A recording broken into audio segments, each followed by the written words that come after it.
segmento para a gente poder concluir a nossa grade. Vamos colocar de pé, vamos orar.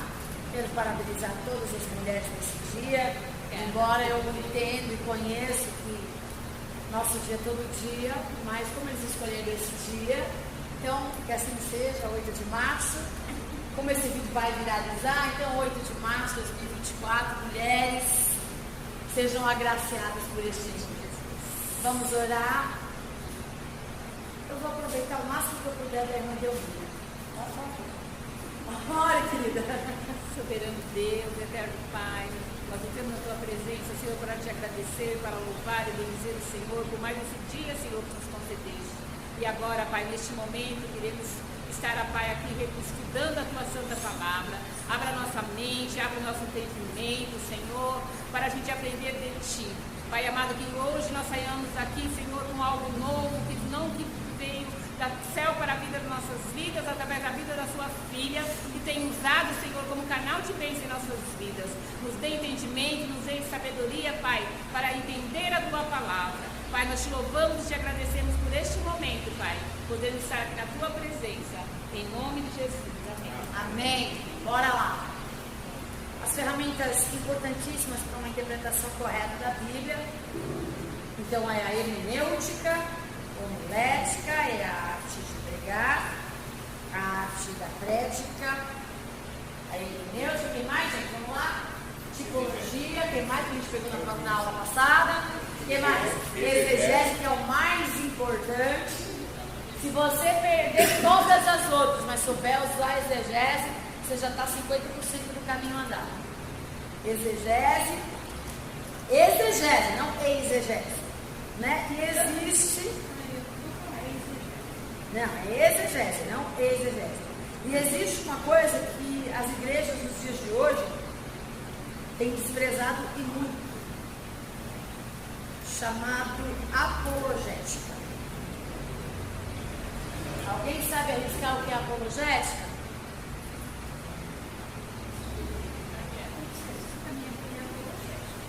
Sabia lá que pensa que a Bíblia é apologética? Você sabe usar a Bíblia apologética?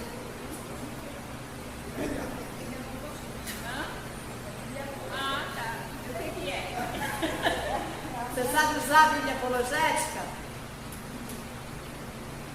Alguém sabe o que é apologética? Alguém? Vamos lá, gente, ó, atenção à aula, bora lá. Apologética é a defesa racional da fé. Defesa, como é que a gente defende de forma racional o que é espiritual?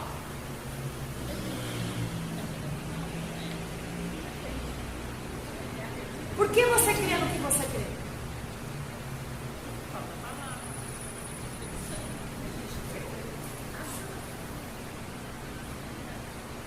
Eu sou um ateu, cientista, estudioso. Chego para você, uma pessoa cheia de fé. Pergunto: ok, por que você crê no que você crê?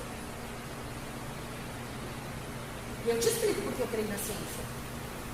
Eu te explico por que eu estudo. Porque eu creio na importância do estudo. Agora, por que você crê no que você crê?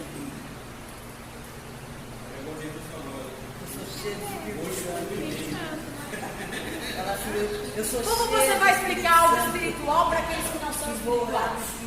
Como é que eu vou pregar o evangelho para as pessoas lá fora que não entendem nada do que é espiritual de forma espiritual?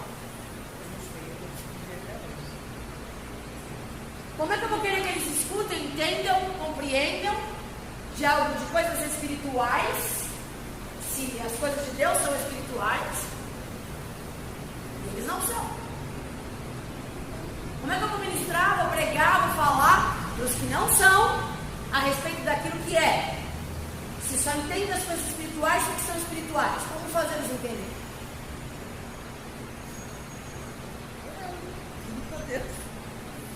Abre o entendimento dele. É assim, não tem como ser não tem como ter um criador.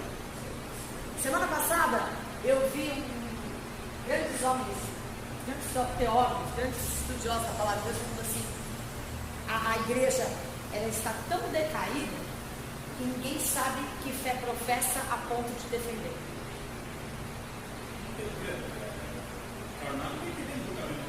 Pergunta para ele como é que o mundo foi feito. Fique bem. Ela fala, mas explosão existe. Explosão não constrói nada. Por que você crê no que você crê? Porque eu creio.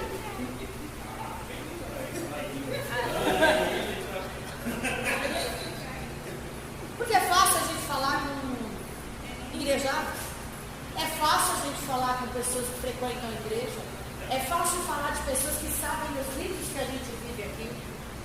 É fácil a gente falar com um católico que tem uma semelhança muito próxima daquilo que a gente vive aqui. Vai falar com um candomblessista, com um bandista, com um ateu, com um cientista, com um filósofo. Eu ia falar para a gente que não é nem para discutir. Tem que crer. Pois é. Por isso que existe a ferramenta chamada apologética. Eu nessas coisas me desenvolvo rapidinho, eu não lidei com o ser humano. É por isso que existe a ferramenta chamada apologética.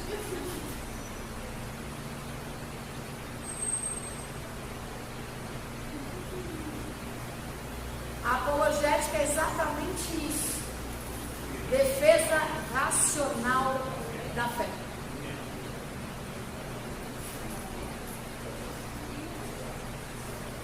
Primeira Pedro, capítulo 3, verso 15. Quem achar primeiro lê, por favor. 3:15.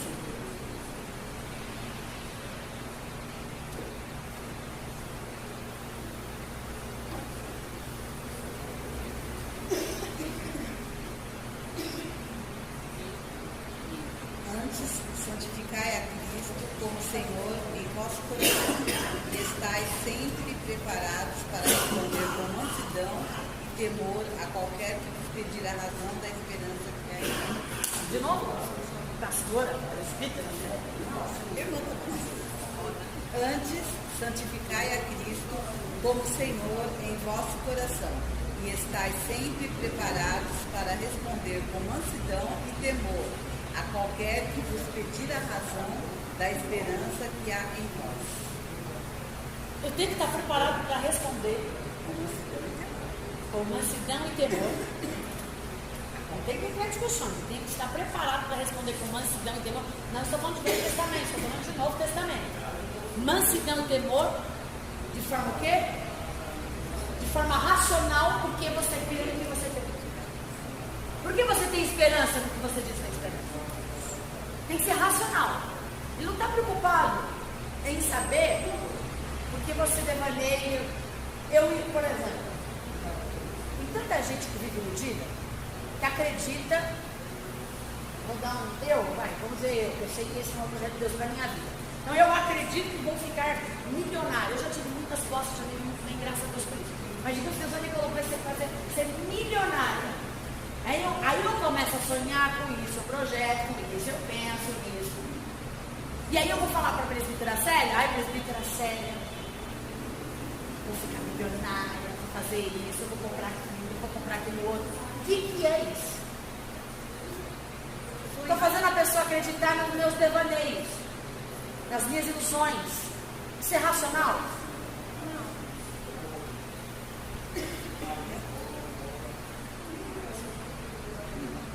Como é que eu vou fazer um ímpio parar para ouvir o que essa palavra tem a declarar? Eu posso usar toda a exegese do texto para ministrar para pessoas que estão aqui na igreja que já vêm buscar isso. Eu posso usar toda a hermenêutica, porque na verdade a gente não estuda a Bíblia para pregar. Se você está aqui para estudar a Bíblia para pregar, eu convido você a se retirar. Porque a gente não está aqui para estudar a Bíblia para pregar, a gente está aqui para estudar a Bíblia para aprender a ser cristão de verdade. A gente não aprende a conhecer a Bíblia para ser alguém. Primeiro eu sou alguém, para depois eu crescer com ela. Então isso é projeto que Deus vai desenvolver em nós. Então a gente tem que aprender a conhecer a nossa ferramenta. A palavra de Deus diz assim, obreiro. Quem é obreiro? Se entrar um bêbado aqui e falar, eu quero passar salva na igreja. Tem algum problema nisso? O problema é se ele está bêbado e embriagado. Mas digamos que ele é um alcoólatra, mas entrou sóbrio na igreja. Tem algum problema? Claro que não. Ele é o quê? Obreiro. Ele faz a obra.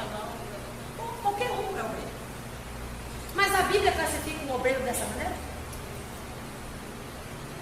Por que a gente, quando classifica o obreiro, ou permite que alguém despreparado, desqualificado, sem as qualificações que a Bíblia exige, ele faça um serviço que a Bíblia já desqualificou ele para fazer? Vou colocar de forma clara, racional. Eu já estou usando a apologética. Vós, obreiros, tem que se apresentar como? A palavra. Na guerra? Não, vamos lá. O obreiro deve ser apresentado aprovado, que não tendo que se envergonhar, maneje bem a palavra. Não tem que se envergonhar do quê? Seu comportamento, sua atitude, do que você faz em público só? Não.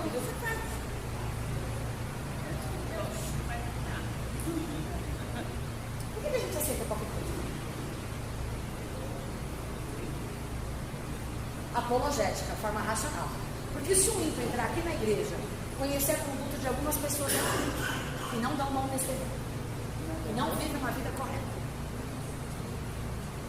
vê fazendo qualquer coisa dentro da igreja, qual é de forma racional que ele vai encarar a igreja? Ele vai olhar a pessoa, ele vai olhar a igreja. A igreja que aceita. Que testemunho a igreja está dando? Nenhum. Negativo. Isso é apologética.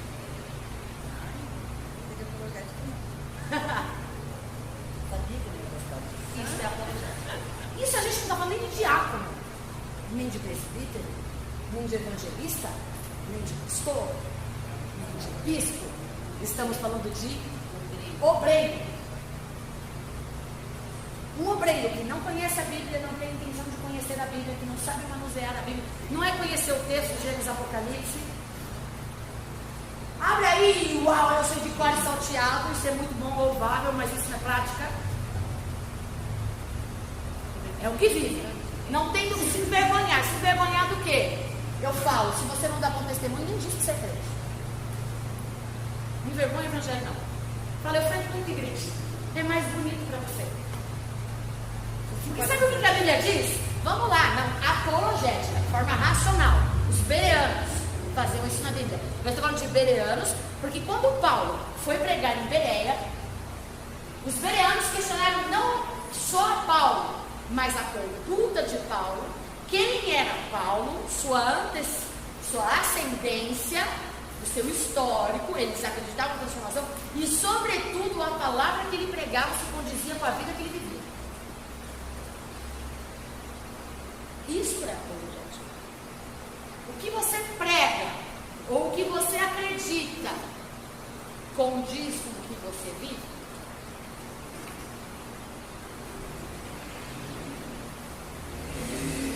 Eu posso chegar lá fora, Deus vai te curar, Deus vai fazer, Deus fala, pá. Os emocionados, isso funciona muito bem.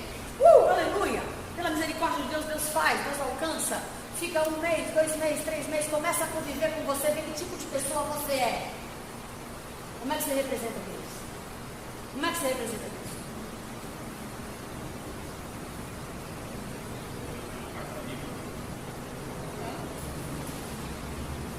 Pregar nos cultos é fácil.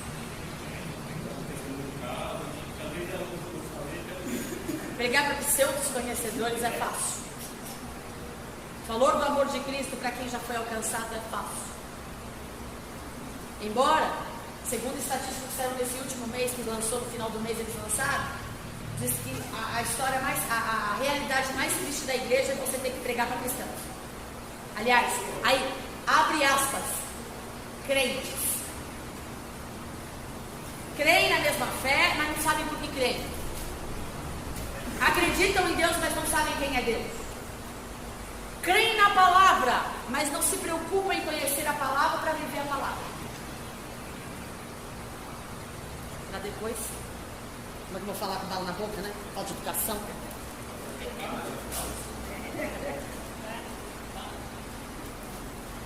A gente está se preocupando muito com performance e com técnica. E se esquecendo do mais importante. O racional que as pessoas enxergam lá fora é o que vai levá-los a ouvir, acreditar, ser influenciado ou não por isso. E o que é pior de tudo isso? A gente faz uma capa de quem a gente é. Quem se mascara, né? Quem diz que é o que não é, quem vive e quem não vive, de verdade. A gente não consegue manter capas por muito tempo. Algumas duram 1 ano, 2 anos. Quanto dura? Mas a capa cai. Quando a capa cai, o que acontece com aquelas pessoas? Sabe o que a Bíblia diz que daqueles que se escandalizam por quem traz o que traz o escândalo? O escândalo virá, mas ai daquele que tem também. Jesus disse, o escândalo virá. Ponto. Mas ai daqueles por quem vem.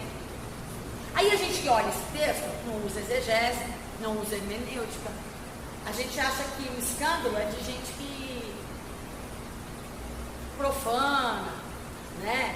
Que Jim Swaggart, por exemplo, um grande homem de Deus que caiu em pecado, infelizmente acabou com toda a vida dele. É um homem de Deus, está salvo, mas o ministério dele, ó, acabou, gente, acabou. Acabou, não se brinca com as coisas de Deus, gente. Não se brinca com o santo. Não toca no que é santo, se não for para levar a sério. E, infelizmente, o que aconteceu com a maioria das pessoas que assistiam, que viam, que frequentavam, que seguiam o Jim Swaggart? O que você mais escuta de reclamação dos desviados hoje? Verdade. Do meu pastor, dos filhos do pastor, dos líderes da igreja. É verdade. Líder de jovem, O líder de jovem, o líder de irmão. Exato. E a culpa é de quem? Aí você vai falar, porque nunca tiveram ali por causa de Deus. Ok. E você? Como líder, como pastor, como filho de pastor, como marido, como esposo, como pai. E você? Não tem sua responsabilidade? A culpa é só do cara. Ou a culpa é da igreja que colocou a gente despreparada para liderar, a gente despreparada, botou a mão na cabeça. Ele não coloca a mão na cabeça de qualquer um, não coloca mesmo. Ungiu gente desqualificada para assumir posições que poderiam até ser chamados para ser, mas não tinha preparo nenhum para ser. Por quem vem o escândalo se não por essas pessoas?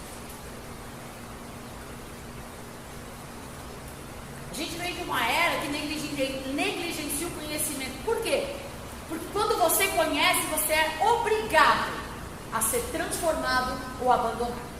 Mas é, pastor, essas pessoas que se desviam para outras pessoas, de forma de a vida, Sim.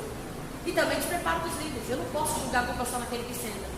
Se você é líder, você tem responsabilidade. Você está na igreja, você é o membro da igreja. Sim. Aí a pessoa cai. Você não vai dizer, que a pessoa cai. Quem você está servindo é Jesus Cristo, você é Cristo, você é. Mas a frustração e a decepção desanima a sua fé, esmurece a sua fé. Normalmente não é porque a pessoa cai, a pessoa vive caída e camuflada. Esse é o problema. É isso que faz. Quando estoura, vamos dizer, um estopim, quando a pessoa caiu, não é ali que ela desviou. Ó, Entendeu? Então, porque ela não teve aquela capa de sanidade. Eu estou falando da pessoa que está falando líder, do pastor, do comando, né? porque aqui, meu irmão, eu não posso falar das pessoas que estão lá fora.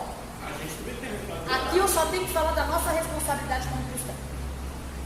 Eu não posso falar para o ímpio lá fora, para o que não conhece a Deus, que não conhece as coisas espirituais, nem para aquele que chegou agora na igreja, que não tem intimidade com o Senhor. Não tem nada, nenhum contato. Eu não posso culpá-lo por ele ser humano e natural. Eu culpo a igreja que deveria ser adulta.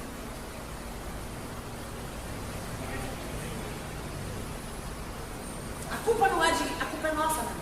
É fácil falar, é clichê, é verdade, em partes não, é verdade, em partes tem razão. Quem sai da igreja por causa do outro é porque nunca esteve lá por causa de Jesus. Quem lá fora vem por causa de Jesus? Não, as pessoas saem da igreja para os outros saem. Mas quem lá fora vem de fato por causa de Jesus? Também Ninguém, meu irmão. Ninguém. Pouquíssimo.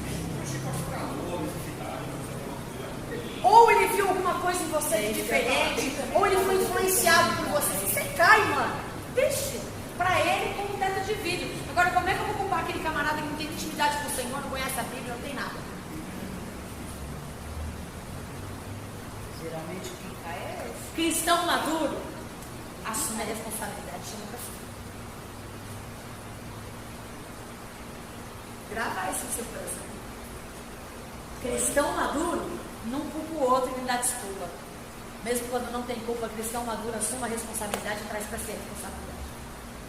Vai e pede perdão por ele e pelo outro. Cristão maduro. Não importa quem é culpado. Eu sou maduro. Eu é que tinha que ser diferente. Eu é que tinha que agir diferente. Eu é que estou mais próximo de Deus. Eu que sou mais íntimo de Deus. Eu é que deveria ter outra postura. Uma vez uma pessoa falou para mim assim, você fez essa pessoa pecar pela sua conduta. Sim, tia. Sem querer abusar. Não pode ter não, porque ninguém tem. Isso, meu obreiro. Olha, tá treinando. Mas ele falou para você, você fez a pessoa pecar.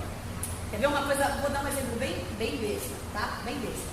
Mas para ficar muito claro. Beber é pecado? Não. A embriaguez é É, não. Eu, pastora Lívia, sei que beber não é pecado. Sento na varanda da minha casa. Não, e aí é pecado. Sento na varanda da minha casa, pego uma cerveja. Não importa se é com álcool ou sem álcool. Porque, meu irmão, se é com álcool ou sem álcool, diante de Deus não muda nada. Entendeu? Estou falando da brigada. Na varanda, passa os desigrejados, os simpatizantes, os desviados, os legalistas, ou os ímpios. Me vê na varanda tomando uma cerveja. Aí não tem. Mesmo ele sabendo, não tem que identificar se você está bebendo. Ah, meu irmão, ninguém vai se preocupar de saber se eu estou bêbado ou não. Viu a latinha? Às vezes a cerveja nem é minha, viu a latinha na minha mesa, mano. Olha lá, diz que é crente, pastor ainda, tá vendo? Aí eu te falei, beber é pecado? Não. A partir do momento que eu fiz aquela pessoa pecar, eu pequei. A responsabilidade é minha, não é do outro.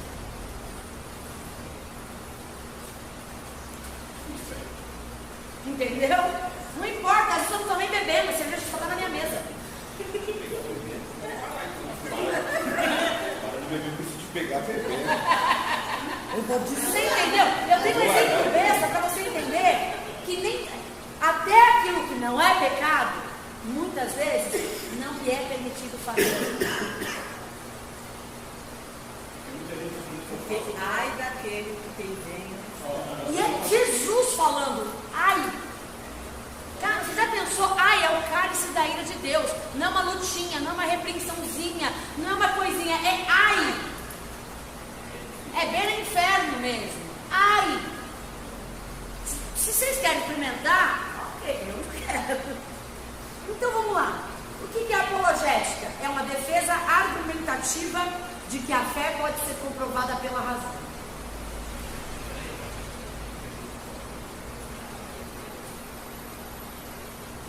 Defesa argumentativa de que a fé pode ser comprovada pela razão.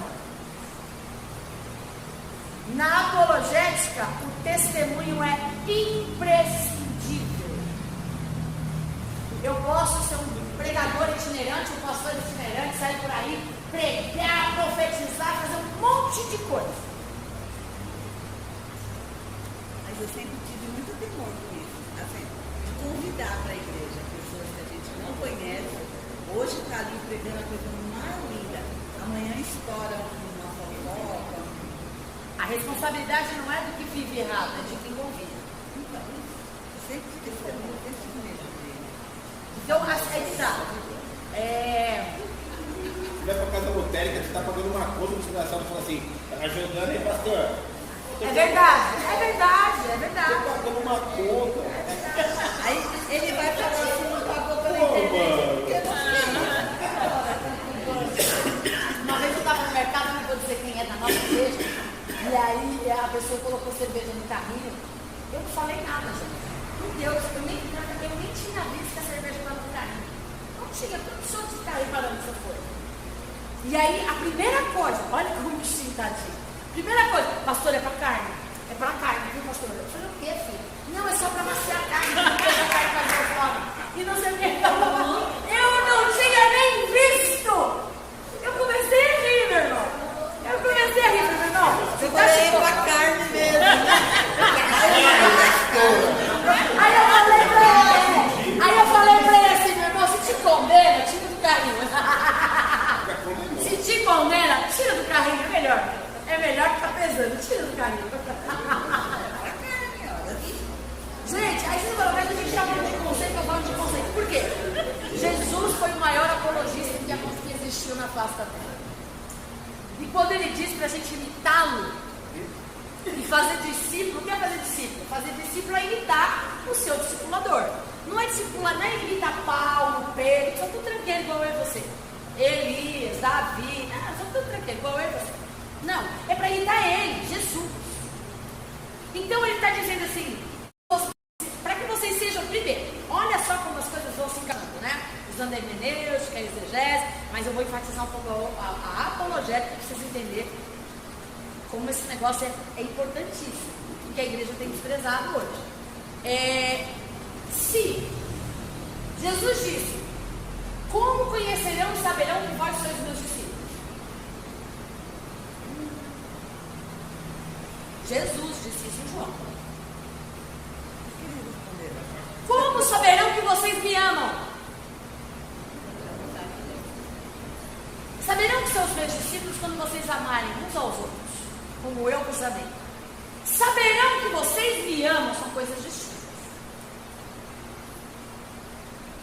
Quando você conheceu os meus mandamentos e praticá-los.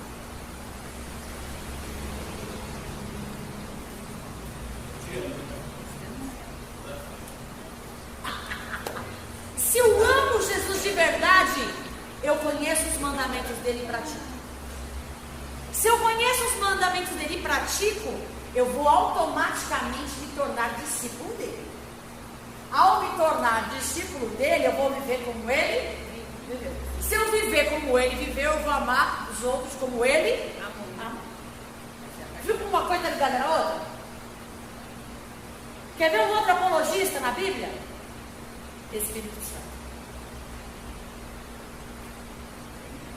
Também, né? Qual é a função do Espírito Santo? Tantas vezes que alguém te perguntar, como eu uso a apologética na interpretação bíblica?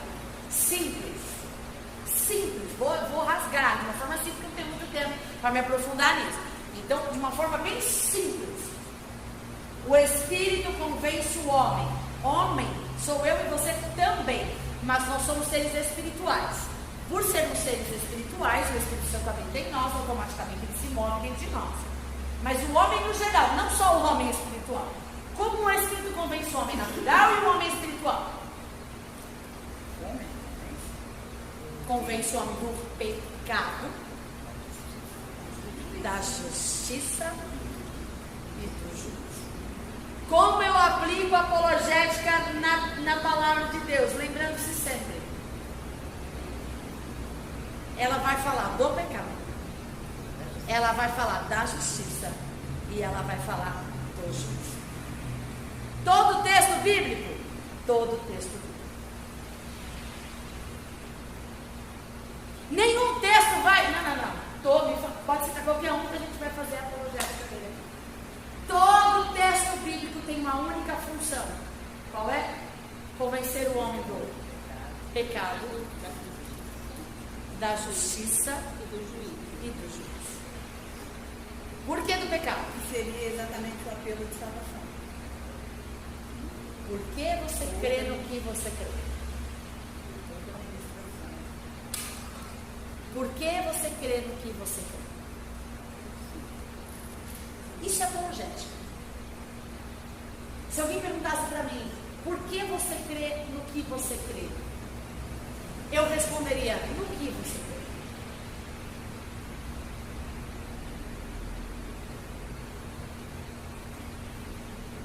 Cientificamente, a forma correta e racional de defendermos um posicionamento é pela oposição.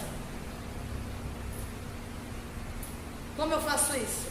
Se eu sei que a sua fé é diferente da minha, o que você crê? No final das contas, eles sempre vão levar para uma força maior. Aí eu vou responder. E é onde eu vou responder, esta Deus. força maior é o Deus que eu creio. Tá bom. Agora você fala, tem cura, tem transformar, ai filha, não sei o que não, banda. Recebi um passe, recebi não sei o que, eu fiz uma cirurgia espiritual, eu também. Ele também revela tudo, gente. Revela mais do que os. Como eu convenço o homem do pecado, do juízo e da justiça, que não é o meu trabalho, o trabalho do Espírito Santo. Mas como eu, como pessoa, defendo O Espírito Santo. A existência. a existência Não do Deus o Pai, Deus Filho e Espírito Santo. Como?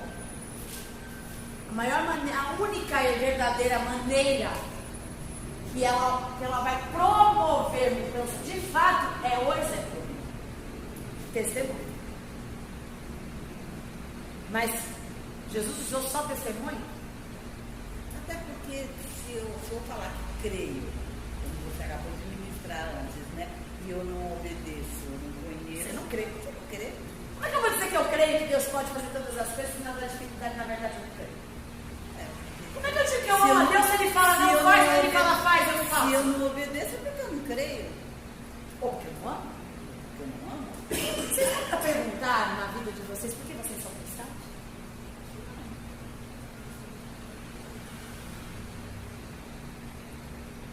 Eu nasci no Evangelho e eu me deparei num momento da minha vida que, peraí, eu não posso ser cristã porque meu avô era, tataravô era, minha avó, e é maravilhoso tudo isso. É lindo tudo isso, mas por que eu creio no que eles creem? Eu não nasci.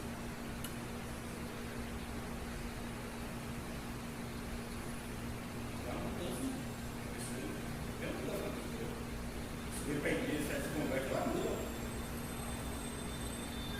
Então, é igual ela tá falando. No caso dela, ela nasceu no berço evangélico. Mas tem nada a ver isso aí. Tem pessoas que nascem nesse evangélico. Mas tem gente que acha que nascer cristão, ser de família de cristão, é credencial para ser cristão. E às vezes não tem nada a ver.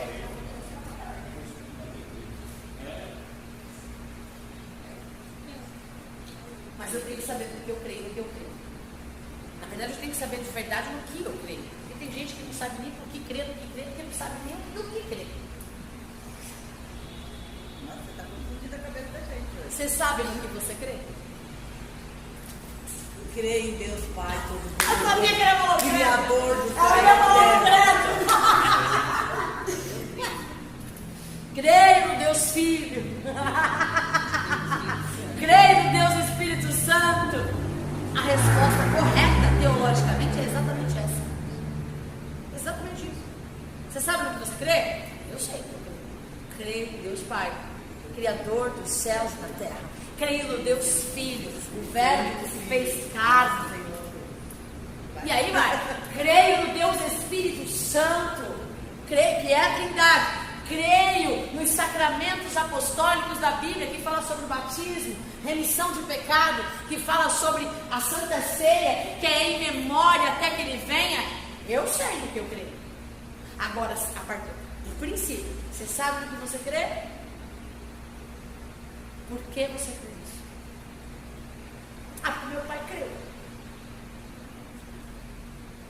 Eu acho bonito estar na igreja, cantando, tocando, pregando. Eu acho bonito dançar, eu acho bonito tocar, eu acho bonito pregar. Aí eu acho mó da hora com os irmãos. Muito legal. Energia boa. É um positivismo, é uma vibe boa.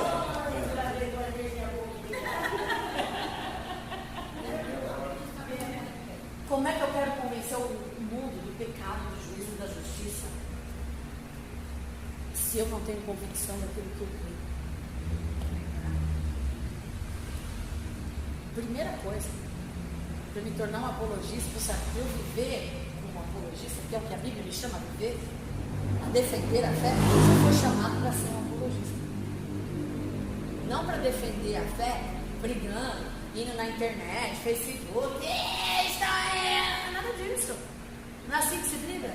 Até porque Deus não precisa de defesa. Agora eu entendi a expressão, fazer apologia. Não tem nada a ver com isso. É a vida que você vive. Ela expressa aquilo que você crê. Como? Eu creio em Deus Pai, Todo-Poderoso, Criador do céu e da terra. Todo-Poderoso. Primeira unha encravada que vem. Deus específico.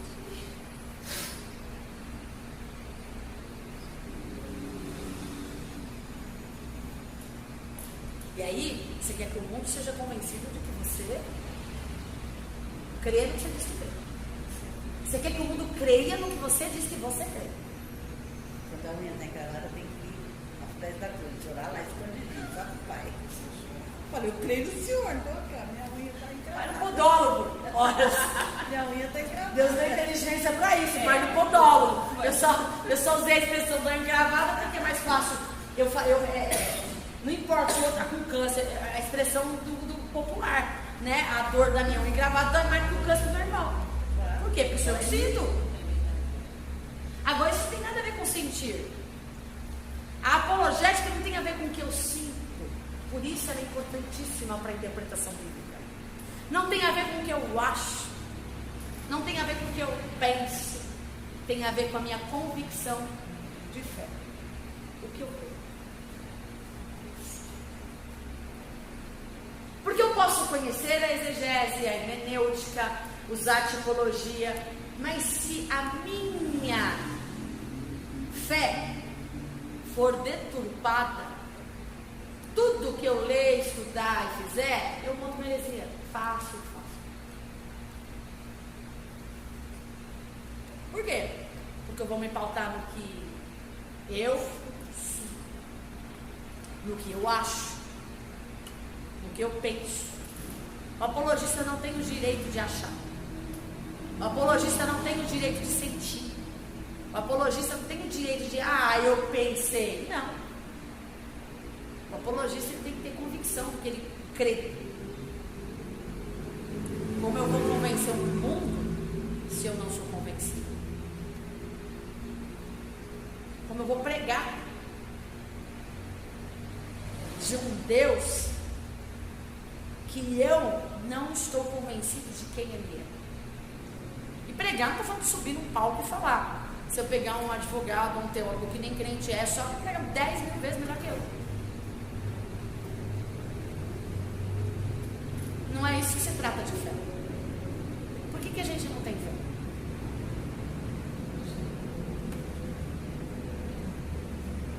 Fazemos apologia a tantas coisas, mas não sobre aquilo que temos que fazer. Nós temos que defender aquilo que cremos. Mas para que a gente defenda aquilo que cremos, a gente tem que saber no que cremos e defendê-lo. Apologia, quando a gente fala de apologética, a gente está falando de posicionamento. Eu tenho que me posicionar diante daquilo que eu creio, não do que eu penso, do que eu acho, do que eu sinto. E eu tenho que crer naquilo que é exegese, hermenêutica, tipologia bíblica me diz, porque ela é a base bíblica correta. Ou eu creio que a Bíblia é a expressão e a palavra de Deus, ela é inerrante, ou alguém vai chegar para mim e vai dizer, mas ela foi escrita mais de 2.000 vezes. Vocês mesmo, cristãos, já comprovaram que tem mais de 2.000 palavras que foram traduzidas de forma errada. Foi escrita por homens. Como você pode crer de forma cega na Bíblia? Ela é um livro apenas. O que você vai responder para ele? Ela não é um livro, ela é o livro. Ela é a palavra de Deus. E ela é viva e eficaz. Mas me prova de forma racional, não no que você expecta de fé. racionalidade de fé. Fé, ela não é ilusória, fé não é emocional, fé é racional. A verdadeira fé que os judeus diziam emuná, é porque eles morrem por ela. É verdade, eles morrem por ela, porque chama-se emuná. Nessa fezinha de araca que a gente fala que a gente tem. Eles creem, não há ninguém que mude o pensamento deles. Eles têm convicção. Mas agora eu não estou nem falando de Deus, não estou falando de Jesus, estou falando que isso aqui é a palavra de Deus revelada. Sabe o que eu responderia como apologista que sou? Eu diria, só lembra, foi escrito há tanto tempo. Tudo que a ciência comprova hoje está escrito na Bíblia. Tudo que a ciência tenta explicar do futuro já está escrito na Bíblia. A Bíblia, ela é comprovada pelos anais históricos. Não é só um livro. Se você, tudo que está aqui, você vai encontrar na história. A Bíblia, ela não é um livro escrito foram 4 escritores. Como que 4 pessoas escrevem a respeito do mesmo assunto, em tempos completamente diferentes, 700 anos de diferença, 500 anos de diferença, 1000 anos de diferença, falando a respeito do mesmo assunto, da mesma pessoa, da mesma forma. 40 pessoas diferentes apontando para uma única coisa: Cristo. Fala para mim. Aí não, eu como apologista explicaria para quem questiona a minha fé na Bíblia. A Bíblia para mim, inerrante, imutável e eterna. Não preciso melhorar. Ela já está atualizada, não preciso atualizar. Eu só preciso entender ela de verdade. E atualizar as traduções. Atualizar as traduções, né? Arrumar. Procurar o mais original possível. Porque o problema não é quem escreveu, o problema está em quem traduziu mesmo. Mas a Bíblia, em Timóteo diz que ela foi inspirada pelo Espírito Santo. O que está escrito no livro do Apocalipse já aconteceu, gente. Os anticristos, não vai existir um anticristo, vai ter um top das galáxias do anticristo, que é o final do tempo. Mas já existiram outros anticristos. Nero é um anticristo. O que falaram de perseguição e tudo mais da igreja já aconteceu em outros momentos. Não como vai acontecer agora. Então, vocês estão entendendo o que é apologética? Como que eu vou provar para o mundo aí fora? Primeiro, pelo meu testemunho, não pelo que eu falo, pelo que eu vivo. É pelo que eu vivo. Fechou. Quando você vive, você consegue falar. Porque eu vivo. Essa é a diferença. Quando as pessoas enxergam em você o testemunho, aí elas têm prazer em te ouvir. Porque elas veem assim, você realmente crê. Mas olha o problema, vamos lá.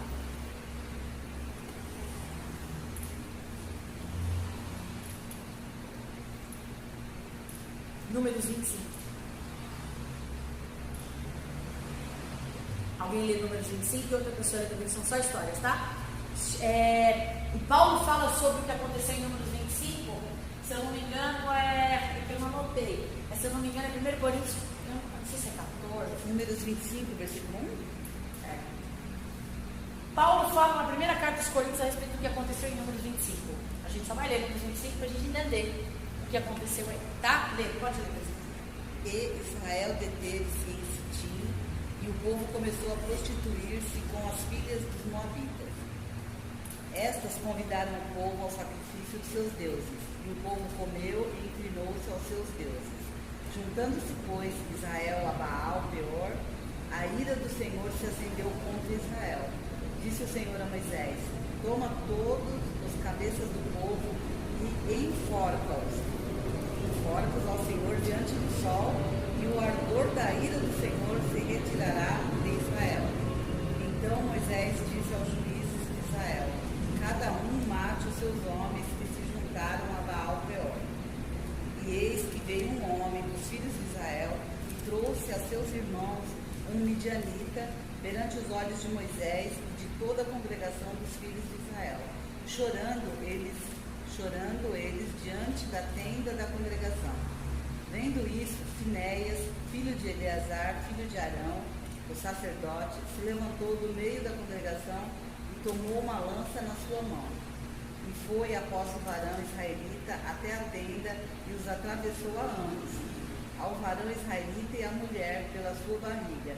Então a praga cessou de sobre os filhos de Israel. Até aí. Lembra de Neemias 13?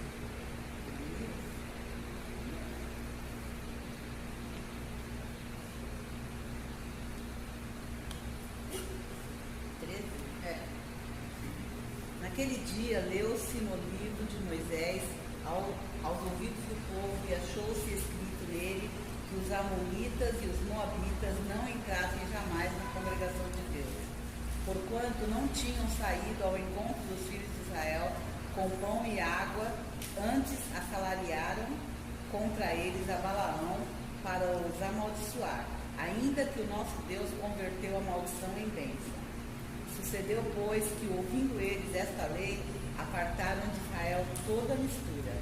Ora, antes disso, Eliasibe, sacerdote, que presidia sobre a câmara da casa do nosso Deus, se tinha aparentado com Tobias.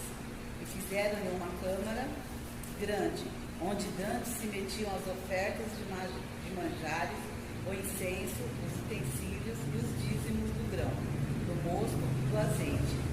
Se ordenaram para os levitas, e cantores e porteiros, como também a oferta alçada para o sacerdote. Mas durante tudo isso não estava eu em Jerusalém, porque Neemias, tá? Oi? Neemias.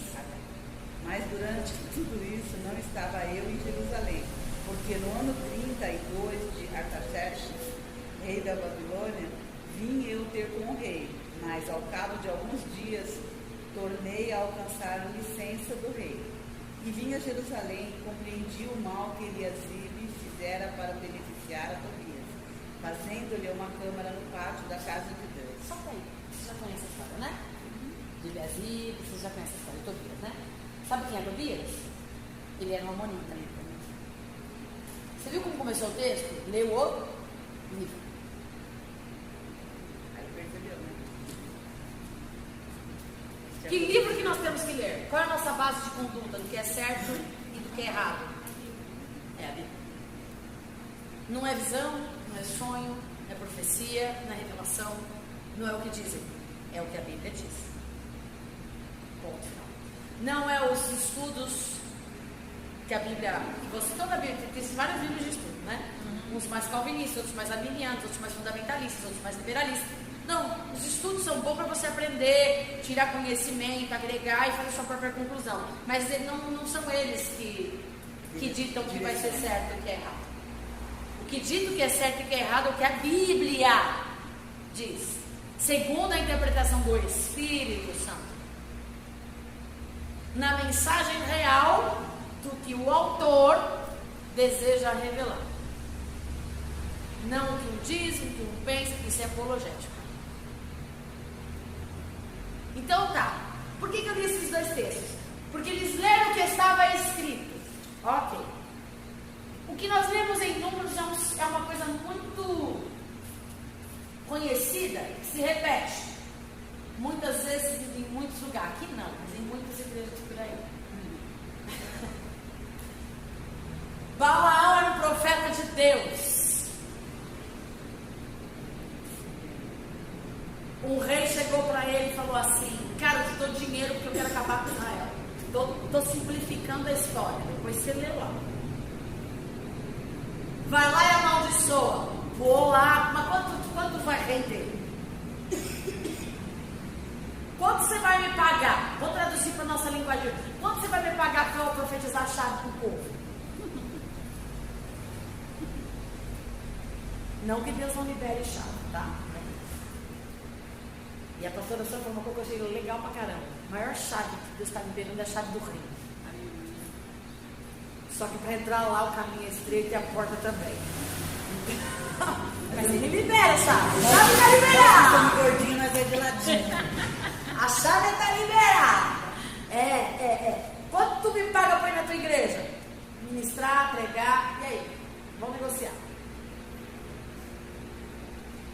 Nada contra, gente. Estou só traduzindo o que está fazendo uma tipologia, tá? Ok. Aí eles vão lá, beleza. Balaão sobe, vai amaldiçoar o povo, ele consegue? Ninguém pode amaldiçoar quem Deus decidiu abençoar, galera. Praga nenhuma chega, a casa de ninguém está guardada à sombra do Onipotente. O problema são as brechas. Vamos chegar lá. A frase que todo mundo conhece, porque uma mula falou com Balaão. Pela terceira vez que ele insiste, aí a mula trava, vai e pata. Cara, você não está vendo? Se você não tem temor, eu sou um animal irracional, eu tenho, eu não vou passar. E ele volta para casa frustrado. E aí ele diz, cara, eu não posso amaldiçoar quem Deus decidiu abençoar. Eu não posso destruir aquele ministério, eu não posso destruir aquele chamado, eu não posso destruir aquela vida, porque eu não tenho esse poder. Eu posso até tentar, como ele tentou. Mas quem está guardado na sombra do Onipotente não chega. Quem pode derrubar quem Deus decidiu levantar? Mas eu tenho um negócio para você.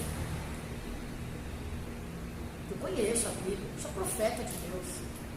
Eu sei como fazer para a ira de Deus cair sobre aquele povo. Esconde a palavra.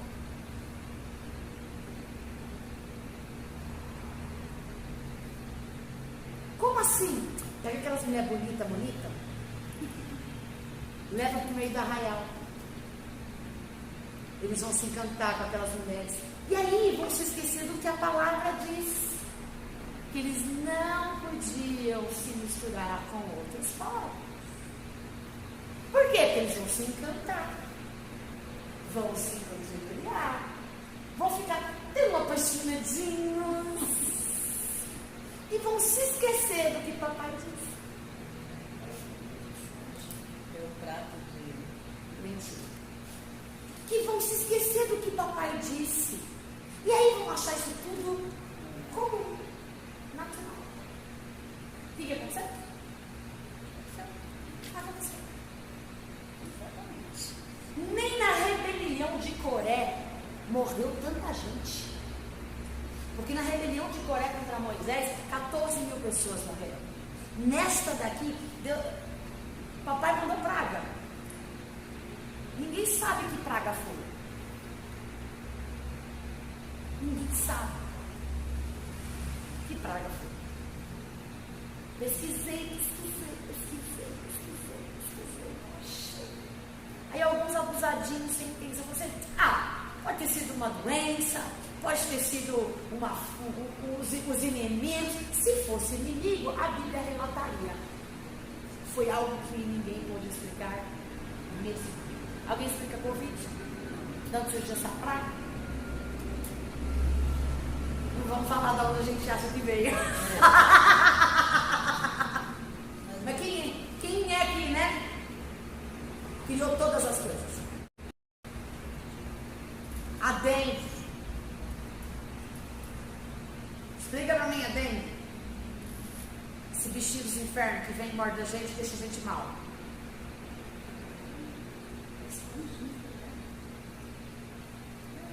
pragas do final dos tempos. Uma praga veio 24 mil homens. Não contaram mulheres, tá? Morreu.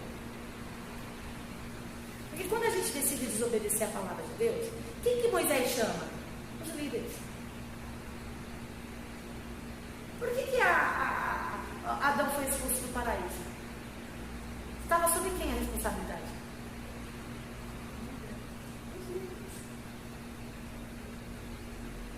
Ou a gente mata e arranca a erva daninha, ou a gente vai pagar um preço altíssimo por não fazer. E pior, olha quanta gente morreu.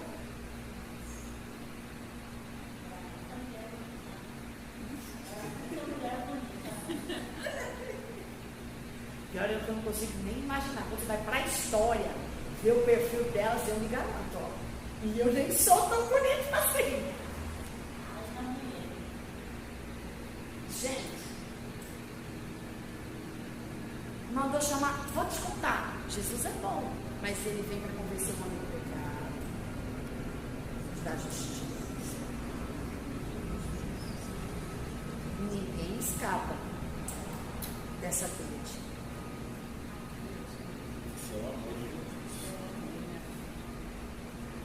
Mas até o amor dele implica no pecado, justiça e juízo. Tanto que toda língua vai ter que se apresentar, confessará e estar diante dele no dia do juízo final. Todo mundo. É por isso que eu brinco, né? A gente fala assim, todos os caminhos levam a Deus. Levam mesmo.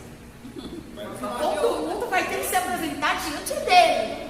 Uns vão para o inferno, outros para a glória. Mas de fato, todo mundo, de fato, todos, de fato. Mas a salvação eterna é só Jesus.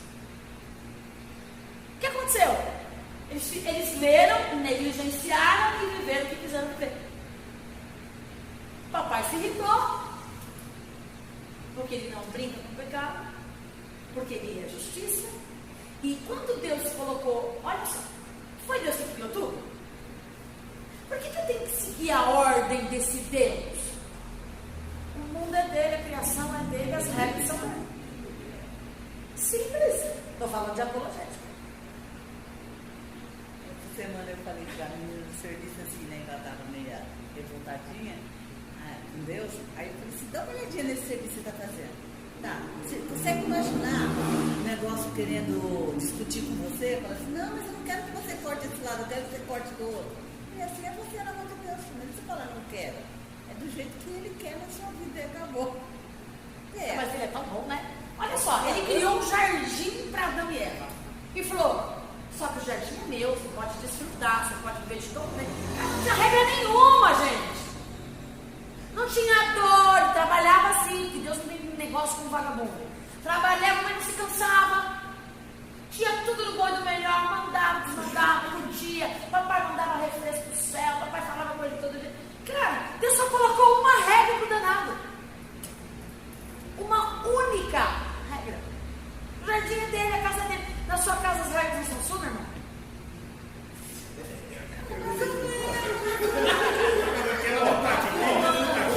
A quem manda obede. Amém. Na minha casa quem manda sou eu. São minhas regras na minha casa. Na sua casa, Tiago, não é? Não são suas regras? Às vezes é árvore, né? Meu filho, não é na sua. É minha fé. Pastor, não é? Como eles são um só. Ai daquele que traz problema. Como eles são um, então tanto faz. Porque eles são um. É um. É sério, gente.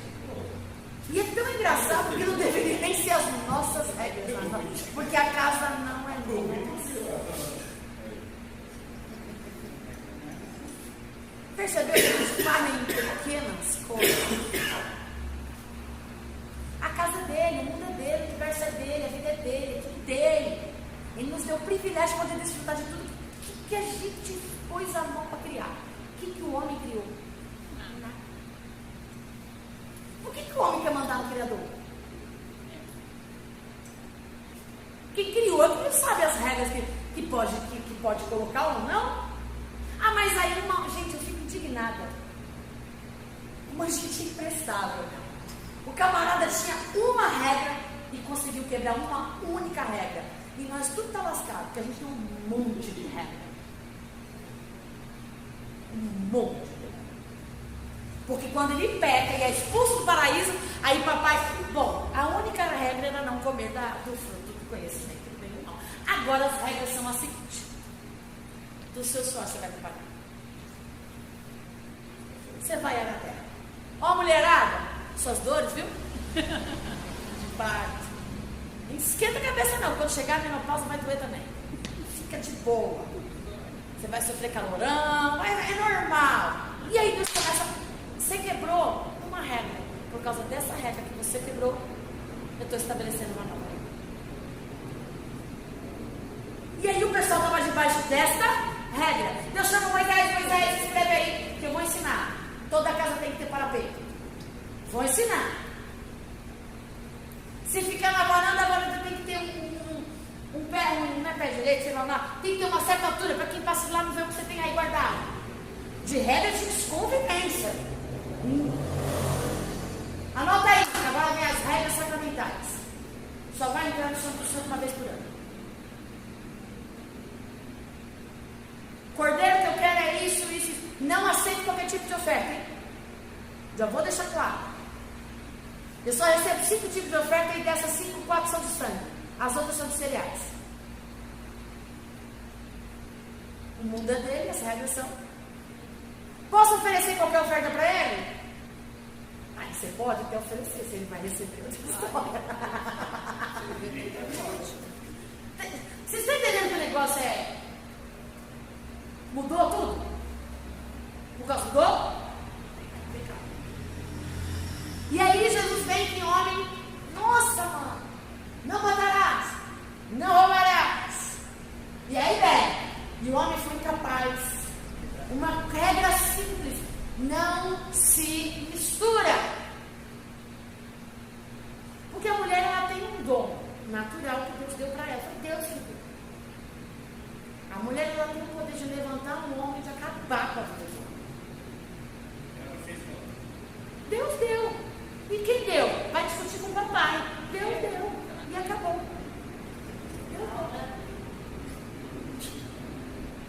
Eu nem vou entrar no mérito, que quando a gente olha no estudo no hebraico, eu estou fazendo esses estudos, quando fala que quando Deus criou o homem é chamado de rascunho mesmo. Eu não vou nem entrar nesse mérito, deixa para quando a gente fazer transliteração. Que no hebraico original é rascunho mesmo. O pior, vamos lá, o pior é que a gente foi tirado do rascunho.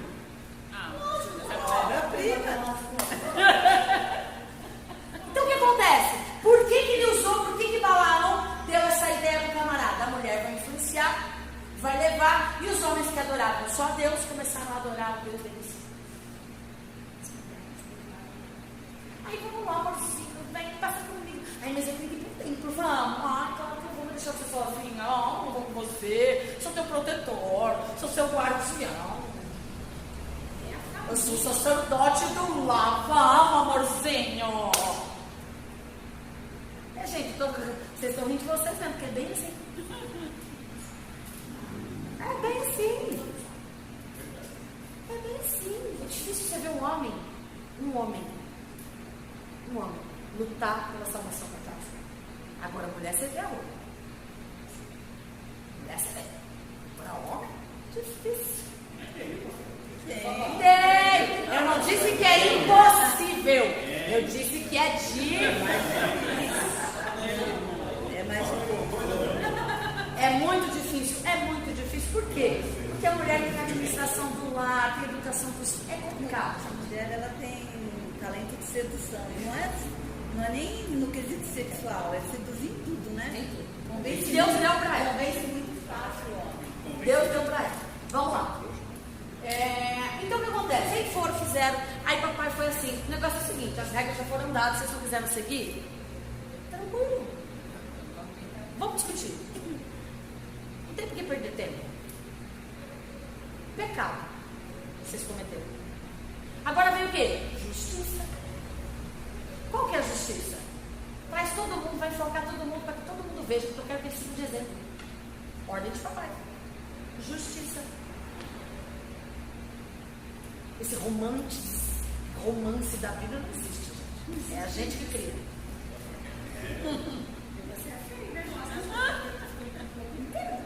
O que, filho? Nós estamos na graça. Eu estou falando do tempo da calma. Eu vou chegar na graça.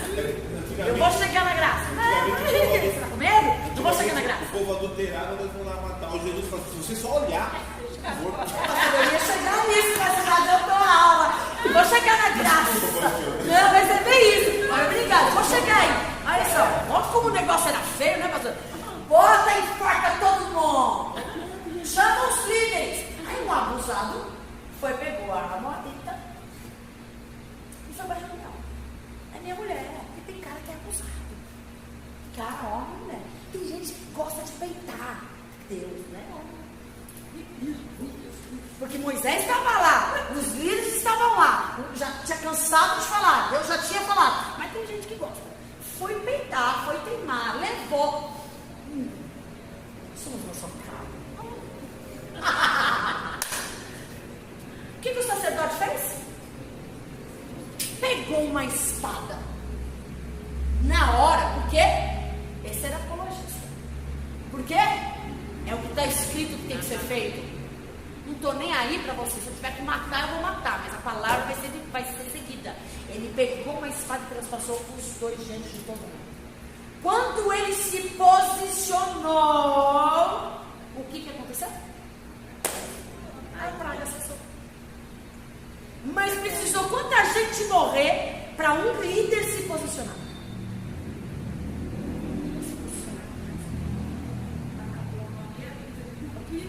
Matava todo mundo. Aí o que acontece? Vocês viram? Tobias.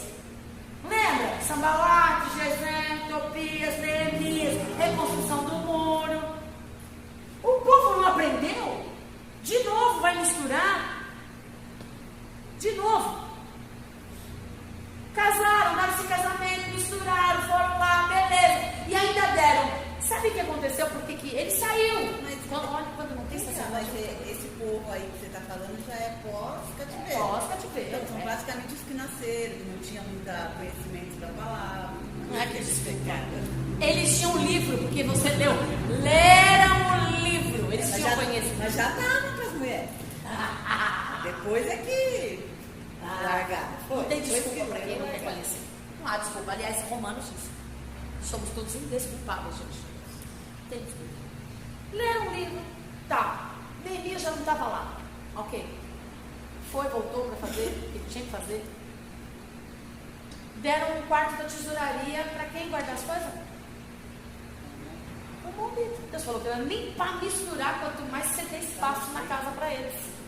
O povo parou de dizimar e parou de ofertar e ninguém entendia por quê. É algo espiritual. De fato. Mas tem coisa, gente, tem coisa que uma oração não resolve. Aí vamos orar para que Deus... Não. Se Deus te colocou numa posição, é para você tomar atitude. Aí vamos jejuar. Tem coisa que oração e jejum não resolve. Oração e jejum para você se fortalecer na fé, na graça, no conhecimento, para você conhecer a vontade de Deus, não é para ganhar nem receber nada, é para você conhecer a vontade de Deus para a tua vida, e Deus vem e te agracia, ok, mas Deus te colocou numa posição para você tomar posicionamento. Deram, misturaram. Quando ele chega, aí trouxe maldição no meio do povo, ninguém dizimava, o pessoal não prosperava, o pessoal não ofertava, porque ninguém entendia o que estava acontecendo. Quando o líder chega, tem cuidado. O que esse negócio está misturado com as coisas de Deus? Não se mistura santo com profano. Não se mistura. Não dá para trazer o mundo para dentro da igreja. Não dá. Não dá, nós somos diferentes. Nunca vai ser igual. Não dá para brincar. Não dá para misturar. Deus já falou, você é o sal da terra, a luz do mundo. Luz tem que brilhar, e ela só brilha se ela for oposição. Não estamos aqui para sermos amigos do mundo. Tiago diz que se vós são amigos de Deus, vocês são inimigos do mundo. Se vocês são amigos do mundo, vocês são inimigos de Deus. Não dá para brincar. É o que é. Isso é defesa racional. Eu não tenho que espiritualizar o que não é para ser espiritualizado. Eu tenho que lidar com as coisas de forma racional. O que é e acabou. Não adianta. E aí, quando ele chega e vê toda aquela destruição, o que ele faz? Manda matar. Manda matar e arranca tudo daqui. Por que a gente brinca com o pecado? Não estou falando de mim. Por que a gente é tão cabeça dura? Que a gente conhece. Quem não conhece é porque não quer conhecer. Porque por enquanto ela é livre acesso para todo mundo. Por que a gente não toma posicionamento? Por que em vez de a gente se posicionar, a gente vai orar? Quando a gente tem que se posicionar? Porque a hora que a gente tem que fazer o que tem que ser feito, a gente tem medo de magoar o irmão, magoar a irmã, magoar a gente. Evangelho não tem amizade, irmão.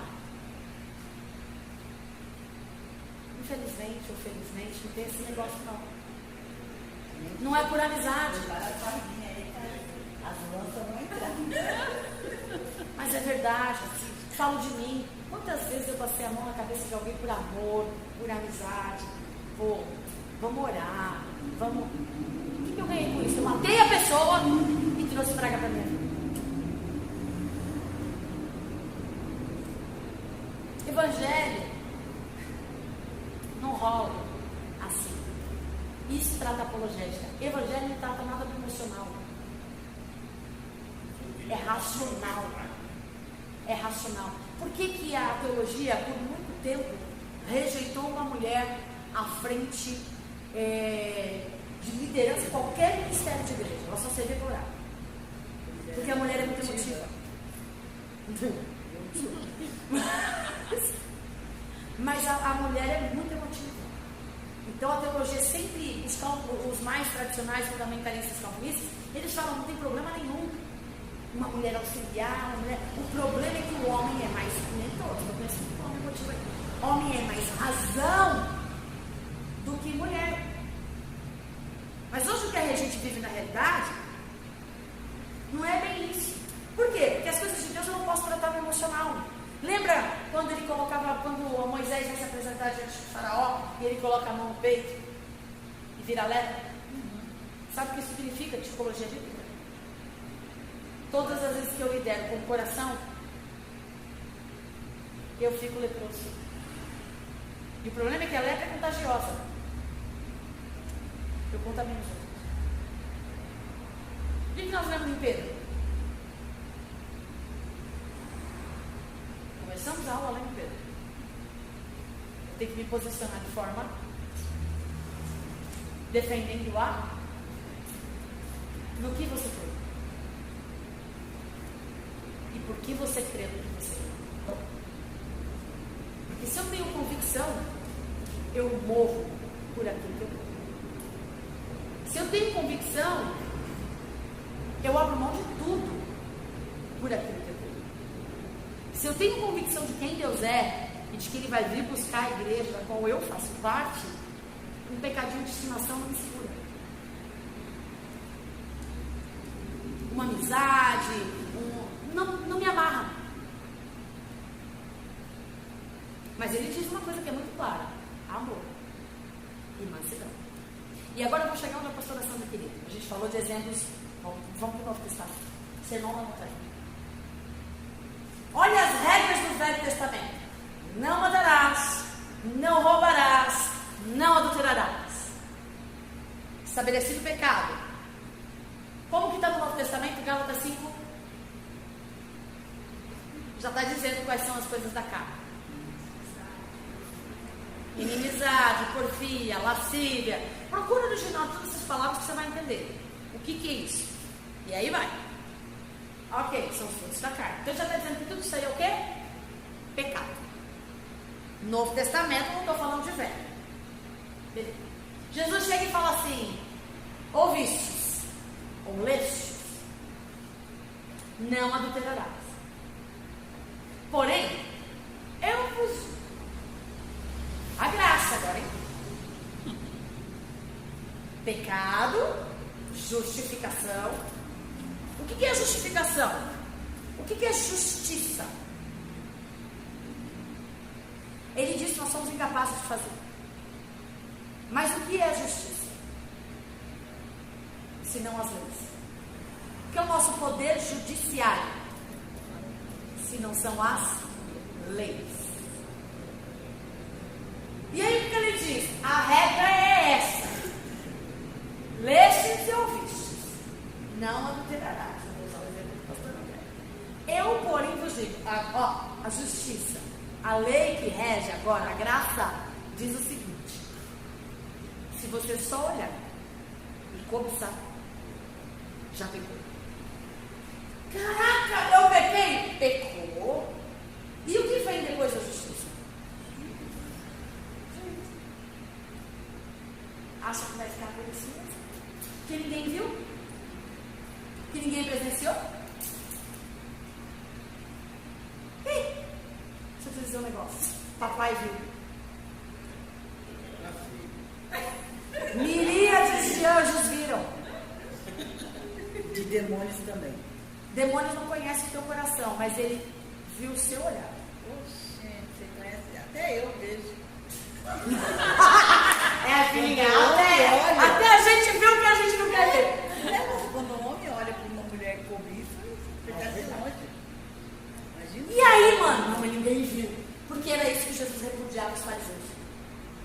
Quando ele chega nos fariseus, ele arrebenta com os fariseus. Uau! Vocês conhecem a lei? Lembra aquele texto que a gente às vezes usa para oferta? Vocês dão o dízimo do cominho, vocês dão o dízimo da hortelã, vocês fazem tudo isso. Que lindo! Vocês são um exemplo na igreja. Vocês são tão bonitinhos. Aí as orações de vocês, que coisa mais linda! Deus eterno, excelso, maravilhoso, oh, aleluia! Só na elevação da palavra já entrou no manto. Aí ele fala, uau! Que lindo como as pessoas admiram você! Por que vocês não praticam a justiça, seus sem vergonha?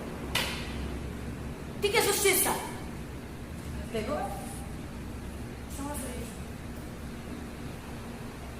Não é a justiça. Eu tenho que ser justo com a pastora Sandra, porque ela me ajudou tanto. Ajuda nisso. Eu tenho que ser justo. Mas não é disso que se trata a Bíblia.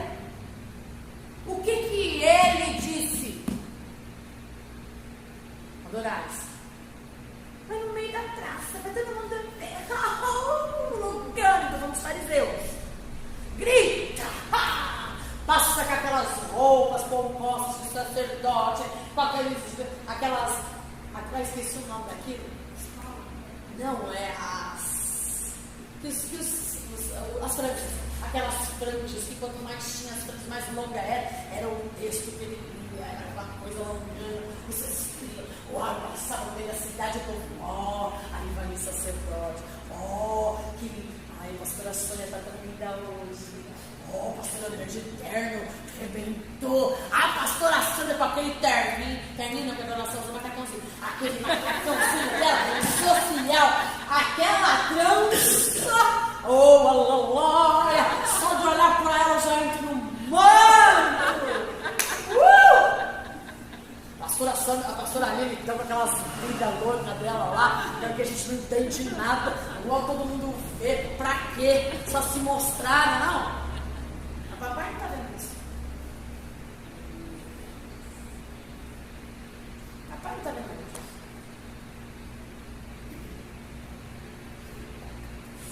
Papai está vendo por que ela anda com essas brigas de doido? Por que ela se veste como ela se veste? Por que eles andam do jeito que eles andam?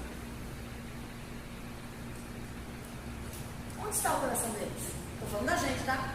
Porque a maior responsabilidade desta igreja, agora do presente da nossa, é a gente. Nós somos os pastores da igreja.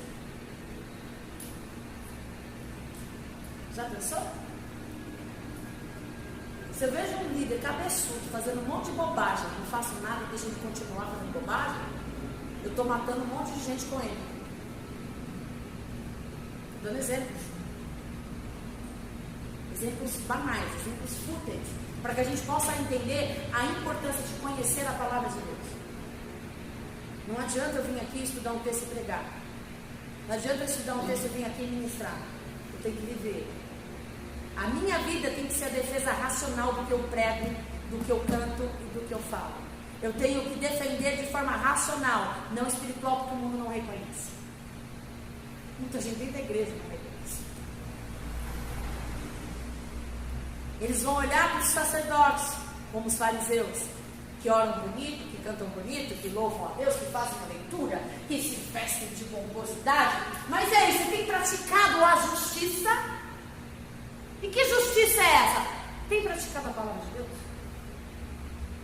Você tem vivido o que ela é, não o que você acha, pensa ou interpreta de forma que você sentiu. Não. Você está a lei? Você está seguindo o que a lei está dizendo? Está praticando a justiça? Porque é disso que se trata quando Jesus olha para os fariseus. Vocês fazem tudo certinho, dão dízimo, seguem os rituais, oferecem o cordeiro, fazem o sacrifício. Vocês, a religião, vocês são o top da galáxia, não tem ninguém melhor que vocês. Mas para mim, não adianta vocês fazerem tudo isso se vocês não praticarem a justiça. Porque nós somos incapazes de seguir a lei. Tanto que ele diz no Sermão da Montanha, se vocês pecarem uma vírgula da lei, vocês pecaram em todas. Não adianta, não, mas eu faço tudo certo, mas eu só tenho esse probleminha aqui. Pecou tudo. E aonde entra Jesus nessa história? Graça. Por favor, merecido. Se você vê na Bíblia, tudo aponta para... Por quê? Ele veio para quê? Ele foi, arrebentou com a capa dos fariseus. Ele pega uma viúva que entra, vai lá e faz uma oferta, um monte de gente ofertando um monte de coisa, mas Jesus olha para o coração daquela mulher, não era oferta, não era nada do que estava no coração dela. Ele usa uma expressão, ela deu se você for para o original, não é apenas tudo que ela tinha, não. Ela separou tudo, não foi só a moeda. A vida dela foi separada para Deus. E ela entregou a Deus tudo. Não é o dinheiro quando ele fala entregar tudo. Ele fala assim, ela se entregou em oferta. Porque a questão não é o quanto eu dizimo, o quanto eu oferto. Isso é princípio, gente. Isso é para quem conhece a Bíblia, para quem sabe quem é Deus e sabe que Deus é provedor. Eu não vou dar o que eu não tenho, eu não vou ofertar o que eu não posso. Não, isso é bobagem. Mas se eu creio em que Ele é meu amigo íntimo, eu contribuo para que a obra dele cresça. Isso é princípio, coração de generosidade. Agora, não estou falando disso. Ela simplesmente foi lá e fez o que aqueles homens não fizeram. Os homens entregaram tudo que eles tinham, superficialmente. Entregaram o trabalho, entregaram o dinheiro, entregaram o tempo, mas não entregaram o mais importante. Ela não tinha muito, ela nem podia, né? Tempo, era uma viúva, ela não tinha muita coisa, ela dependia de alguém para sobreviver, dependia de alguém, ou ela era rica, e tinha, se ela fosse rica, ela não daria apenas 2 moedas, então ela dependia do sinédrio para viver, ela era... E ainda assim, ela entendeu que aqueles homens que tinham tudo, não entenderam. Não adianta entregar meu bem, se eu não entregar minha vida. Então a expressão, você vai ver, quando ela entrega ali, a questão não são as 2 moedas. Ela se entrega. E com ela, tudo que ela tinha. E a gente tem entregado só o superficial, ou a gente tem se entregado. E com a nossa entrega é entregado tudo que temos. Ficou claro que é apologética? Em todas as vezes que eu for interpretar a Bíblia, eu tenho que usar a exegese, a hermenêutica. A tipologia, quando se trata de parábolas, quando se trata de histórias que não foram vividas, mas foram contadas. E, sobretudo, a apologética. Por que saiu que é exegese? Porque tem faltado apologética. Porque muitas pessoas não sabem no que creem, muito menos defender. Crer porque crê. Então eles leem o texto, é lindo, é maravilhoso, é bonito, tá, mas e aí? Quem Deus é? Quem é a palavra de Deus? E o que ela é para você? Porque se eu me torno semelhante ao que eu adoro, cientificamente comprovado, o que eu tenho adorado de fato? Se eu adoro Cristo, eu estou me tornando parecida com... Agora, se eu me amo e me adoro, eu vou parecer, Deus me livre 2 vidas. Eu não aguento uma, quanto mais 2. Verdade. É verdade. É bem verdade. Gente, é isso aí, mentira. Eu não vou fingir religiosidade aqui, não. Não, eu luto comigo mesmo o tempo inteiro.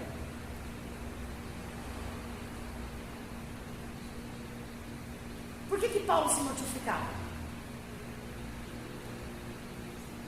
Não fisicamente, não literalmente, era uma tipologia. Eu esmurro meu homem. exterior. E mesmo que o meu homem exterior se corrompa,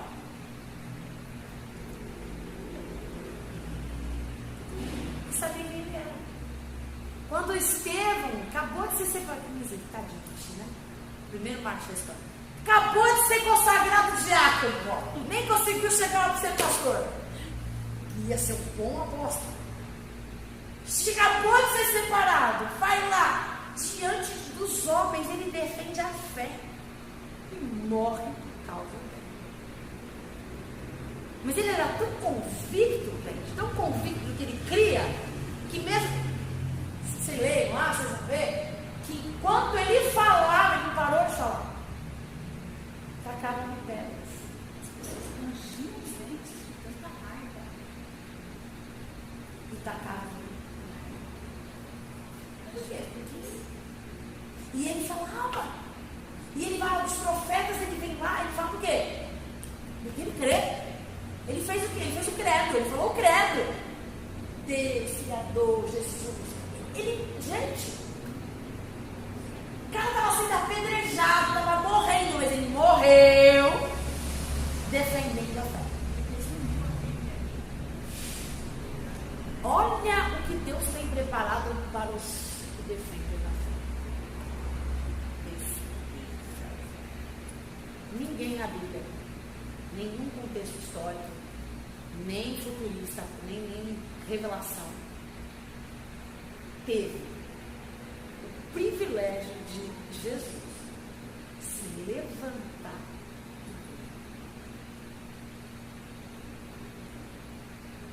Você já imaginou? Esse camarada não era qualquer um, nem era apóstolo, mas ele tinha tanta convicção de quem ele cria e por que ele cria,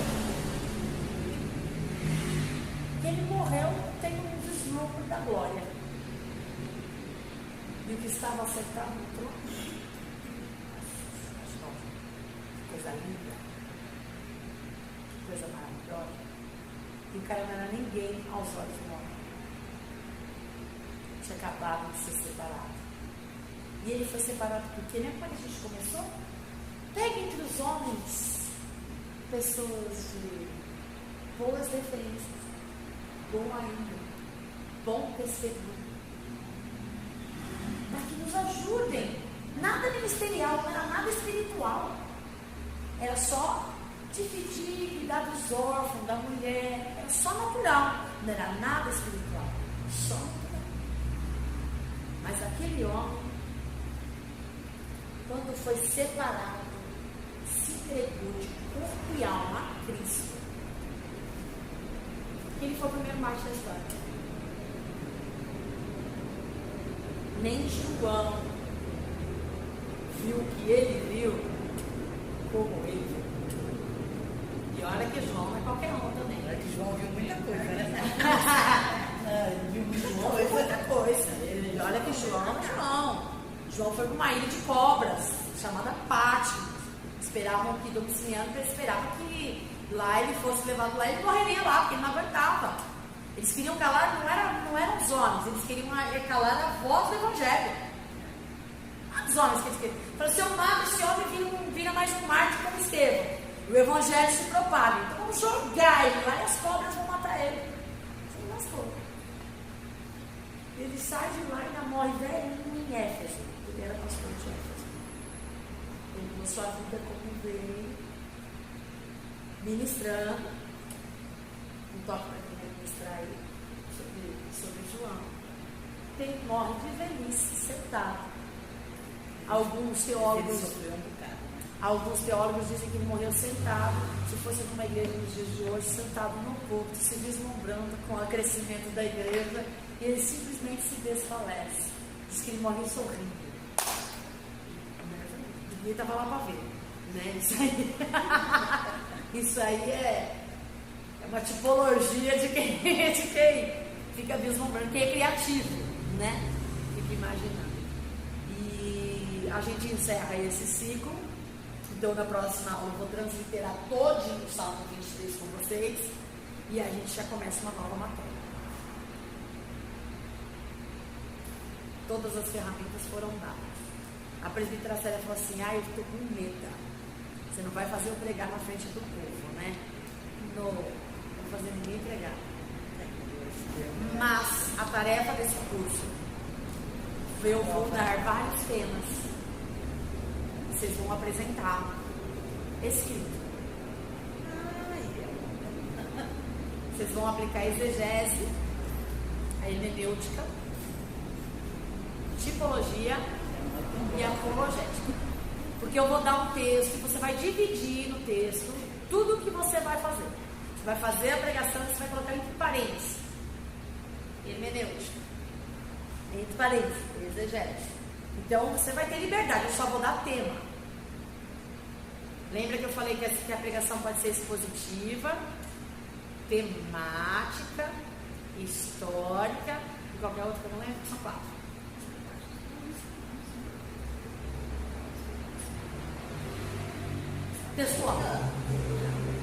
Textual. Aí você desenvolve o tipo de pregação que você quiser fazer. Como é a pregação textual? Não sai do texto. Não sai do texto? Não sai do texto. Não busca contexto, nem história. Não, você vai usar todos os parâmetros de contexto, mas você não vai focar, por exemplo, eu gosto de pregar de forma expositiva. Então eu pego um texto em Efésios e viajo na Bíblia. Isso é uma mensagem expositiva. Eu estou expondo vários pontos para defender uma tese. A mensagem textual, eu não saio do texto. Eu vou buscar exegese, a cultura, a sociedade, mas eu me foco explicando no texto, é explicar o texto versículo por versículo. Isso é uma pregação textual. Pregação histórica, eu vou para os livros históricos. Quem são os livros históricos? Crônicas do Velho Testamento, Crônicas, Reis, Samuel, essas coisas. Então eu vou me basear em quê? Em contexto histórico. E no Novo Testamento? Atos dos Apóstolos, história da igreja, posso pegar Efésios, posso pegar Romanos. E aí o que eu vou fazer? Eu não vou me basear só no texto que eu li, por exemplo, mas eu estou lendo em Romanos. Eu vou pregar sobre o contexto da história de Romanos, da igreja de Roma, da viagem missionária de Paulo a Roma, entendeu? Então aí aí ela o quê? Ela é focar. Beleza? Temática, eu uso o texto como base, mas eu posso viajar na Bíblia inteira. Isso é uma pregação temática. Vou pregar sobre salvação. Eu posso pegar um texto base, que é onde vai focar, eu vou me focar. O texto base é onde eu finalizo. Eu começo e finalizo explicando, concluindo ele. E aí eu posso pegar a salvação, eu posso citar a salvação em Gênesis, salvação em Êxodo, salvação em Deuteronômio, salvação. Aí eu viajo. Tá? Uma coisa que eu tenho que ter muito cuidado. Eu não posso trazer uma mensagem expositiva, textual. Eu não posso misturar isso. Porque se eu misturo isso, eu perco a atenção de quem está ouvindo, porque ele vai se perder. O objetivo da mensagem expositiva é você fazer com que quem está ouvindo viaje com você. O objetivo da mensagem textual é fazer com que a pessoa ela entre no texto com você.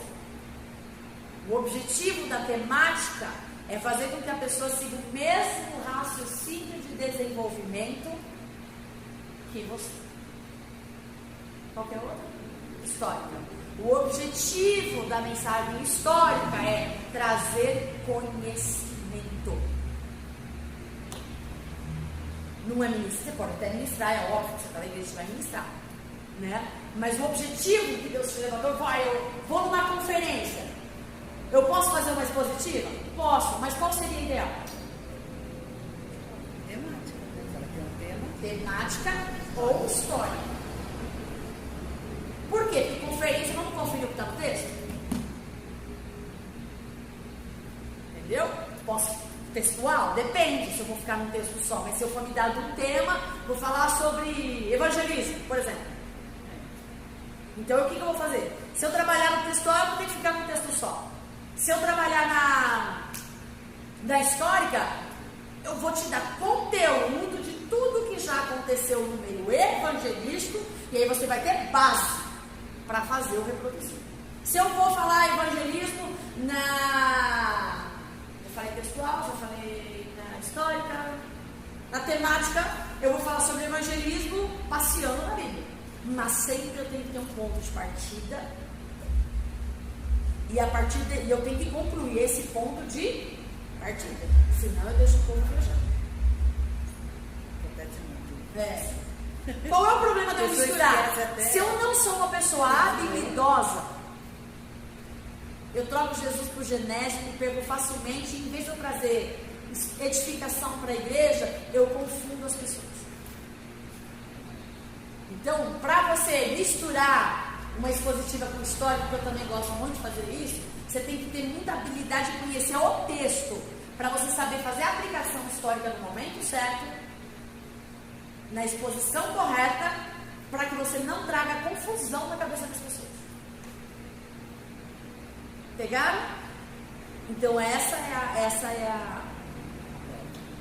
o desafio, tá? A gente vem sido orientado por coaches a pregar 30 minutos. Mas para você desenvolver a palavra de Deus de fato, 30 minutos é muito pouco. Você consegue até soltar. Às vezes a gente vai, quem trabalha no Espírito Santo? Ponto final. Mas a média, se a gente for falar com teólogos de fato, ele vai dizer para você, para que você consiga desenvolver bem a sua palavra, sendo ela expositiva, histórica, textual, não importa, 45 minutos. Para que você consiga não só trazer a mensagem, mas fazer o desfecho dela. E o desfecho que eu falo da Bíblia não é ministrar sobre a vida das pessoas em si, mas é você fechar, porque a mensagem ela tem que ter começo, meio e fim. Às vezes você não vai conseguir transmitir tudo, que o Espírito te moveu e foi tal. O que você tem que fazer? Você tem que ser habilidoso para saber que o Espírito trabalha com ordem e decência. E que passado algum tempo, que a igreja não está mais acostumada a ouvir palavra, a igreja está acostumada a ficar muito tempo nos louvores e pouco tempo a ouvir palavra, falando das igrejas no geral, tá? Está muito mal acostumado. Então elas se perdem, elas não. Então você tem que ter sensibilidade espiritual e natural. Para fazer o quê? Para você, não vou conseguir concluir, então não viaja, trabalha nos pontos principais e já parte para o final. Entenderam? Não perca muito tempo nos mesmos pontos, a não ser que o Espírito te induza a isso. Por quê? Quando você fica muito tempo, o que você está passando para quem está te ouvindo? Está enchendo a linguiça, não sabe mais o que vai falar. Fica muito repetitivo, né? Eu só consegui uma mensagem de 15 minutos. Pregue apenas 15 minutos, não enche a linguiça. Se você encher a linguiça, o pouco conteúdo, que é muito, que você transmitiu, a igreja perde. No muito falar. Entenderam? Essa aula está sendo gravada, vai ser editada, vai ser postada. É importante que você ouça ela, principalmente essa parte final, para você executar o trabalho. A apostila ela tem muito conteúdo teórico. Ela é muito boa. Essa que eu mesma que fiz. Então ela tem muito conteúdo bom para você entender a respeito de homilia. O que é homilia? A arte de pregar. Ela vai ensinar você como eu vou fazer essa junção da palavra. Mas a prática mesmo é em aula que a gente tem. Tá? Então, coisas importantes que a gente tem que saber. Extrair a verdade do texto. Como eu extraio a verdade do texto, eu uso a exegese. E a exegese original. E se eu tiver que transliterar, eu vou ter que transliterar. Preciso transliterar a Bíblia inteira? Não. Qual é o ponto-chave da mensagem? Lembra que eu falei que a mensagem é um sanduíche? Geralmente, o ponto da mensagem, a mensagem não é que você quer enviar, é que o autor da Bíblia quer transmitir. A mensagem não está às vezes no começo nem no final, ela geralmente está no meio. E no meio não é no meio do capítulo, é no meio da história. Às vezes uma história está narrada em 3, 4 capítulos. Às vezes tem 3 histórias num único capítulo.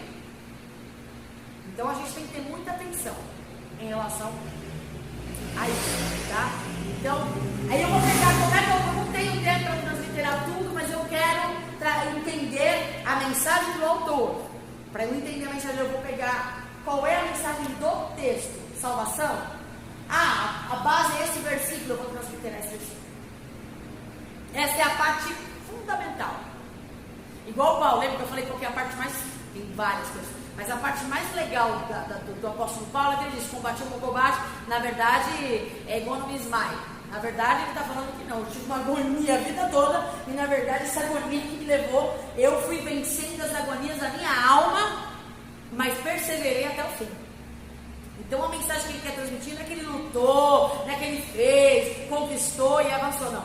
Foi que ele resistiu a todas as distrações, a todos os manjares, a tudo que vinha contra ele defendeu a fé até o final, sem titubear. Então essa é a base de todo o texto. Eu posso pregar esse capítulo inteiro, trazer várias informações, mas qual é o meu ponto-chave? Se eu não entender o ponto-chave da mensagem, eu vou ministrar um monte de coisa legal, mas não vou transmitir o que a Bíblia quer transmitir. Beleza? Tá bom aí as dicas? Apologética, razão. É tipo assim, se alguém que está ouvindo essa palavra pela primeira vez não conhece Deus, não conhece Jesus, como eu vou fazer ela entender o que eu estou dizendo? Apologética. Uma coisa é pregar para crente, outra detalhe, num culto público é difícil. Qual é a função da palavra de Deus? Exortar, edificar e consolar. Então, quando eu vou ministrar, eu tenho que entender que eu não tenho só crente para bater. A gente bate numa aula como essa. A gente bate no culto de doutrina, em igrejas que tem. A gente bate em cultos de ensinamento. A gente bate em conferências. Não quer dizer que nos cultos a gente não vai bater. A gente bate só. Por quê? Porque a palavra tem que ter esses 3 pontos. Qual é? Exortar, edificar e consolar. Por quê? Porque posso ter pessoas não cristãs na igreja. Então eu tenho que transmitir uma mensagem a ponto de que aquele que nunca ouviu Deus, que não sabe quem é Deus, absorva a mensagem que eu estou dando. Não só os religiosos. E bater em religioso é fácil. E é gostoso. É delícia. E se Deus está mandando bater, bata mesmo. Até porque esse evangelho de hoje precisa ser muito tratado. Tem que pregar salvação, tem que pregar arrependimento. Tem que pregar. Só que a gente tem que sempre trazer uma palavra de... Aonde eu vou colocar o povo? Eu vou bater a pregação inteira. Na conclusão. Mas Jesus te ama. Vai mudar a sua vida. Vai mudar a sua história. Quer aceitar Jesus? É mais ou menos isso. Sim, já foi decretado. Então é isso. Tá claro, gente? Tá tudo claro? Fechou? Então, beleza, espero vocês para a próxima aula. A gente vai transliterar e na próxima aula eu vou fazer diferente. Na próxima aula a gente vai começar transliterando todos os salmos que a gente fez. Ok? E aí a gente vai entrar em cristologia. Quem é Cristo? Nós já estudamos o Espírito Santo, foi extraordinário, né? Eu amei o Espírito Santo. Se pudesse eu voltar, mas vou voltar. Mas até lá a gente começa a cristologia. Deus abençoe. Obrigada pela presença de todos.